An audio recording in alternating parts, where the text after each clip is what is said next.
5, 4, 3, 2, 1.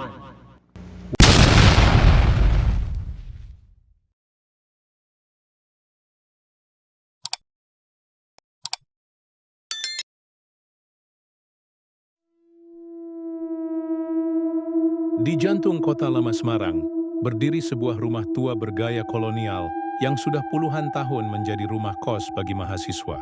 Dari luar, bangunan itu tampak megah, namun menyimpan aura kesepian yang menekan.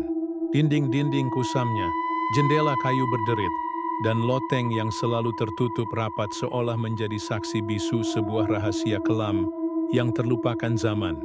Dita, seorang mahasiswi arsitektur tahun pertama, memutuskan untuk tinggal di rumah kos itu karena lokasinya dekat dengan kampus dan harga sewanya yang sangat murah. Ia disambut oleh Bu Marni, pemilik kos yang ramah namun menyimpan tatapan aneh, seolah-olah menyembunyikan sesuatu. Dita berbagi kamar dengan Eka, temannya yang sudah lebih dulu tinggal di sana. Malam pertama, Dita mulai mengalami gangguan. Suara tangisan lirih dari arah loteng, suara kursi diseret, dan bayangan samar di ujung lorong. Awalnya Dita mengabaikan semua itu, mencoba mencari alasan logis atas apa yang terjadi. Tapi, semakin malam berganti, gangguan makin menjadi. Tangisan itu terdengar makin jelas. Kadang, diikuti suara lirih memanggil namanya.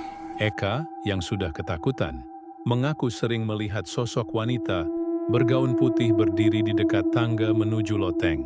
Namun setiap mereka mendekat, pintu loteng itu selalu terkunci rapat. Suatu malam, secara tidak sengaja Dita menemukan sebuah celah kecil di dinding kamarnya. Di dalamnya, terselip sebuah surat tua dan foto kusam, bergambar seorang wanita Belanda berwajah sedih. Merasa ada sesuatu yang tidak beres, Dita membawa surat itu ke dosen sejarahnya untuk diterjemahkan. Ternyata surat itu adalah curahan hati Anneliese van Houten, seorang wanita Belanda yang pernah tinggal di rumah itu ratusan tahun lalu. Dalam suratnya, Anneliese mengungkapkan bahwa ia dikurung dan disiksa oleh suaminya karena dituduh berkhianat. Ia tidak pernah keluar dari loteng sampai ajal menjemputnya.